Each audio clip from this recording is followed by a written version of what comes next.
The crystal chandelier above cast fractured light across my trembling hands as I gripped the silver serving tray. The weight of humiliation pressed heavier than the bone china plates I was forced to carry. My cousin Sarah's 25th birthday party was in full swing, and here I was, the family disappointment, reduced to playing servant in a mansion that should have felt like home. But they had no idea whose home it actually was. "Maya, hurry up with those appetizers," my Aunt Linda snapped, her manicured fingers gesturing impatiently. "The guests are waiting, and frankly, we're doing you a favor letting you help. At least you're earning your keep for once." The familiar sting of their words hit like ice water. I steadied my breath, watching my reflection in the polished silver. 28 years old, supposedly jobless, supposedly worthless in their eyes. If only they knew the truth hiding behind my carefully constructed facade of failure. "She should be grateful Dad even invited her," Sarah whispered loudly enough for everyone to hear, adjusting her designer dress, the kind I could buy 20 of without checking my bank account. I mean, what has she accomplished? Still living in that tiny apartment, no career, no boyfriend. It's honestly embarrassing. My father cleared his throat from his position near the marble fireplace, swirling his whiskey with practiced authority. The man who was supposed to protect me, defend me, love me unconditionally. Instead, he nodded in agreement. "Linda's right," he said, his voice carrying that familiar tone of disappointment that had haunted my childhood. "Maya should be grateful for scraps at this point. Maybe serving at family events will teach her some work ethic. God knows she needs it." Scraps. The word echoed in my mind as I moved through the crowd of relatives and family friends, each one stealing glances at the family's designated failure. They saw the simple black dress I'd chosen, the understated jewelry, the quiet demeanor I'd perfected over years of strategic invisibility. What they didn't see was the empire I'd built in the shadows. The serving tray clinked softly as I navigated between clusters of conversation, each group falling silent as I approached, not out of respect, but out of that peculiar discomfort people feel around someone they've written off.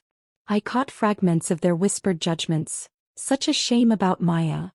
Still no job, can you believe it? Poor thing, living off her father's charity." If they only knew that the very champagne they were sipping, the catered delicacies they were devouring, the crystal glasses that caught the light so beautifully, all of it was being paid for by the woman they pitied. Let me take you back to where this all began, because revenge is always sweeter when you understand the recipe. 3 years ago, I was exactly who they thought I was: broke, desperate, and drowning in the suffocating expectations of a family that had never really seen me. I'd just been laid off from my marketing job, my savings were gone, and I was sleeping on my friend's couch with nothing but a business degree and a head full of dreams that everyone called naive. My family's response? "Maybe this will finally teach Maya to be realistic," my aunt had said over dinner. "Not everyone can be successful, sweetheart. Some people are just meant to support others. But failure has a way of crystallizing your vision." While they saw defeat, I saw opportunity. While they planned my surrender, I was planning my revolution. I started small, freelance consulting for local businesses, working 18-hour days, surviving on coffee and determination. The first client was a small restaurant that was hemorrhaging money. Within 6 months, I'd tripled their revenue. Word spread quietly through the business community. There was this consultant, this shadow strategist who could turn dying businesses into gold mines. I deliberately stayed invisible. No flashy office, no corporate announcements, no family updates about my growing success. I registered my consulting company under a business name, worked from home, kept my mouth shut and my head down. While my family planned their pity parties, I was building an empire one client at a time. The real breakthrough came 18 months ago when I helped a struggling catering company rebrand and expand. They were so grateful they offered me a partnership. Then another client, a property management firm, wanted me to come on as a silent partner. Then another. And another. Before I knew it, I owned pieces of half the service industry in this city. Including the very catering company that was serving tonight's feast. Including the property management company that owned this mansion my family was so impressed by. But I kept quiet. I kept playing the role they'd written for me because sometimes the best revenge requires patience. Sometimes you have to let them dig their own graves with their assumptions. "Paya." Sarah's voice cut through my memories like broken glass. "Are you even listening? Uncle Robert is asking for more of those salmon canapés, and you're just standing there daydreaming." I snapped back to the present, realizing I'd been staring out the floor-to-ceiling windows at the manicured gardens I'd personally approved the landscaping budget for. Uncle Robert, my father's brother, was gesturing impatiently from his seat near the grand piano. "Sorry," I murmured, moving toward him with the tray. The word tasted bitter, but I'd swallowed my pride so many times it had become second nature. "You know, Maya," Uncle Robert said as I served him, loud enough for nearby guests to hear, "when I was your age I was already running my own business. Maybe it's time to stop making excuses and start making something of yourself." The irony was so thick I could have cut it with the silver serving knife. Here was a man whose own business I'd consulted for last year. Anonymously, of course, pulling him back from the brink of bankruptcy. He had no idea that the mysterious consultant who'd saved his company was the niece he was lecturing about success. "You're absolutely right, Uncle Robert," I said softly, my voice steady despite the storm building inside my chest. "Maybe it is time to stop making excuses." As the evening wore on, the insults piled higher. My cousin's friends made jokes about the family servant. My stepmother wondered aloud if I'd ever find my purpose in life. Even the hired photographer, who worked for my company though he didn't know I was the owner, gave me sympathetic looks as I moved through the party like a ghost. But the breaking point came during the toast. My father stood up, tapping his crystal glass with a silver spoon to call for attention. The room fell silent, all eyes turning to him as he prepared to honor his niece on her special day. "I want to thank everyone for being here tonight," he began, his voice warm and proud in a way it had never been when speaking about me. "Sarah represents everything we hope for in the next generation. Ambition, success, the drive to make something of herself." He paused, his eyes scanning the room before landing on me near the kitchen doorway, still holding my serving tray like some Victorian-era domestic. "It's important to celebrate success," he continued, "especially when we see examples of what happens when someone lacks direction and purpose. Maya, sweetheart, I hope you're paying attention to your cousin's example. Maybe someday you'll find your own path to contributing to this family." The room erupted in polite applause, but I could feel the undercurrent of pity and second-hand embarrassment rippling through the crowd. Sarah beamed, raising her glass in acknowledgement, while I stood there feeling the familiar burn of humiliation in my throat. But this time something was different. This time I was done swallowing it. I set the serving tray down on the nearest table with deliberate care, the soft clink of china against marble somehow louder than the applause. Every eye in the room was still on my father, but I could feel the shift in energy as I walked toward the center of the gathering. "You know what, Dad?" I said, my voice cutting through the lingering applause. "You're absolutely right. It is important to celebrate success." The room went quiet, sensing a change in the atmosphere. My father's confident smile faltered slightly as I continued walking toward him, my steps measured and purposeful. "And you're right that I should learn from Sarah's example. In fact, I have learned so much from all of you over the years." Sarah's perfect smile was frozen in place, confusion flickering in her eyes. The guests shifted uncomfortably, unsure whether they were witnessing a breakdown or a breakthrough. "I've learned that success isn't always visible," I continued, reaching into my purse for my phone. "I've learned that sometimes the most powerful people are the ones you never see coming. And I've learned that assumptions can be dangerous." My fingers moved across the phone screen with practiced ease, pulling up the contact information I'd been waiting 3 years to use. "Marcus," I said into the phone, my voice clear and authoritative. "It's Maya." "Yes, the owner. I need you to come inside, please. We have some confusion to clear up." The word owner hung in the air like a dropped bomb. I could see my family's faces cycling through confusion, disbelief, and the slow dawning of possibility. But they weren't ready for what came next. Marcus Chen, the head of my property management company, appeared in the doorway within 30 seconds. Impeccably dressed, carrying a leather portfolio, and wearing the expression of a man accustomed to handling multimillion-dollar transactions.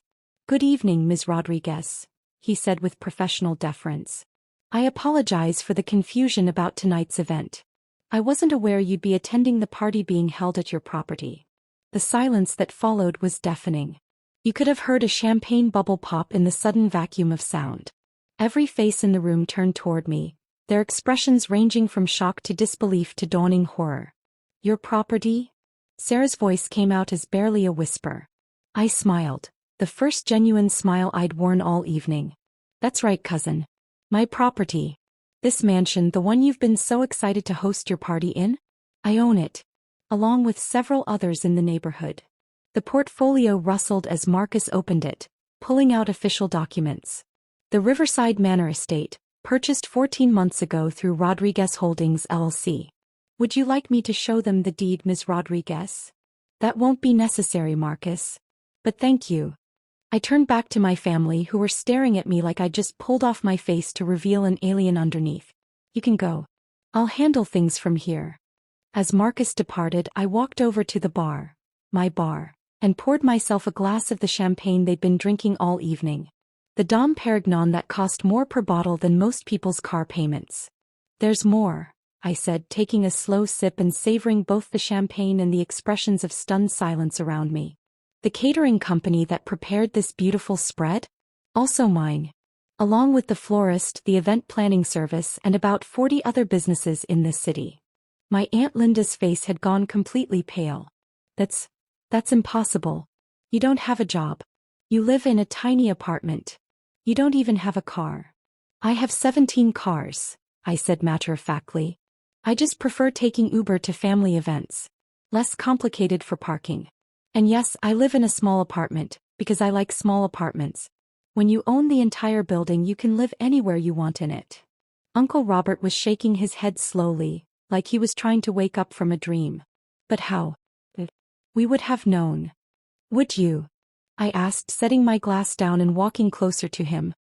When was the last time any of you asked me about my life? Really asked, not just assumed?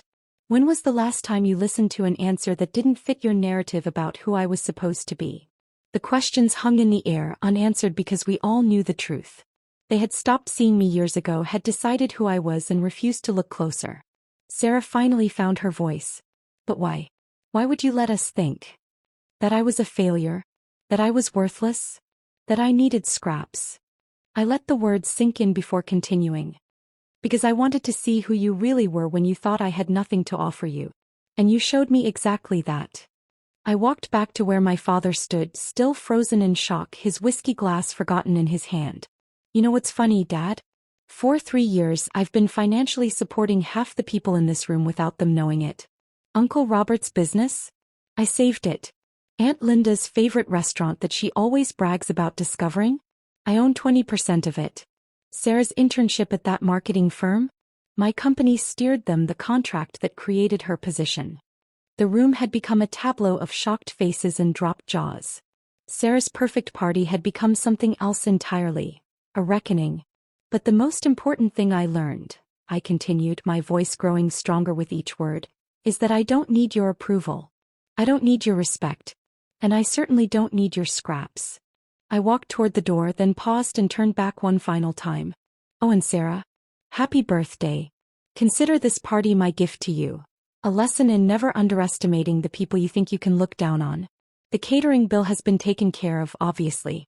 But next time you want to throw a party in one of my properties, you might want to ask permission first. The night air was crisp as I walked out of my own mansion, leaving behind a room full of people who were still trying to process what had just happened. I pulled out my phone and ordered an Uber, because some habits are worth keeping even when you can afford to change them. As I waited for my ride, I thought about the look in my father's eyes. Not just shock, but something deeper. For the first time in years, maybe decades, he had really seen me. Not the version of me he'd decided I should be, but the person I actually was. Would it change anything between us? Maybe. Maybe not. But that wasn't really the point anymore. The point was that I had finally stopped letting other people's limited imagination define my worth. I had stopped playing small to make them comfortable. And most importantly, I had learned that the best revenge isn't about destruction. It's about revelation. Sometimes the most powerful thing you can do is simply show people who you really are. My Uber pulled up, a Tesla, naturally, and as we drove away from the mansion, I caught a glimpse of the party through the illuminated windows. They were still standing there, probably trying to piece together the evening, trying to reconcile the Maya they thought they knew with the Maya who had just walked out the door. Let them figure it out. I had better things to do. After all, empires don't build themselves. And I had a feeling this was just the beginning of my story, not the end. Because here's the thing about underestimating someone. It only works until it doesn't. And when that moment comes, when the mask finally comes off, the reveal is always more powerful than the people who forced you to wear it in the first place. They wanted me to be grateful for scraps. Instead, I built a feast. And the most delicious part? I didn't need their invitation to enjoy it. Thank you for listening. Don't forget to subscribe, give this video a thumbs up and leave your thoughts in the comment section.